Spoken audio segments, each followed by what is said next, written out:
Atlas ഒരുക്കുന്നു കുട്ടികൾക്കായി കിടിലൻ ഓഫറുകൾ.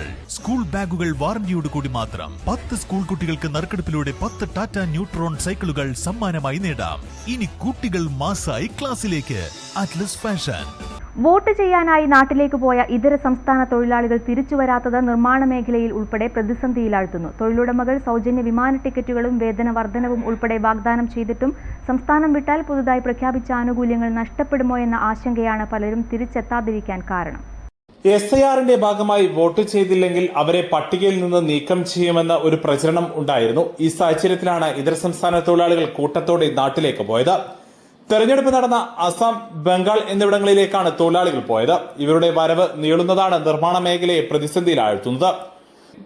തൊഴിലുടമകൾ സൗജന്യ വിമാന ടിക്കറ്റുകളും വേതന വർധനവും വാഗ്ദാനം ചെയ്തിട്ടും അവർ വരാൻ മടിക്കുകയാണ്. ഇപ്പോൾ സംസ്ഥാനം വിട്ടാൽ പുതുതായി പ്രഖ്യാപിച്ച ആനുകൂല്യങ്ങൾ നഷ്ടപ്പെടുമോ എന്ന ആശങ്കയും കുടിയേറ്റ തൊഴിലാളികൾക്കിടയിലുണ്ട്. ഈ തൊഴിലാളികളിൽ പലരും വർഷങ്ങളായി ഇവിടെ സ്ഥിരതാമസമാക്കിയിരുന്നു. ഈ സമയത്ത് അവരുടെ സാമ്പത്തിക സ്ഥിതിയും മെച്ചപ്പെട്ടു. അതുകൊണ്ട് തന്നെ തൊഴിലാളികൾക്ക് ഉടൻ തന്നെ മടങ്ങി വരാൻ സാധ്യതയില്ലെന്ന് നിലവിലെ സാഹചര്യം സൂചിപ്പിക്കുന്നു. വീടുകളും കെട്ടിടങ്ങളും സമയബന്ധിതമായി പൂർത്തിയാക്കാൻ കഴിയാത്തത് വലുതും ചെറുതുമായ നിർമ്മാണ മേഖലയെ ഒരുപോലെ ബാധിക്കുന്നുണ്ട്. News bureau, Karuvarakundu.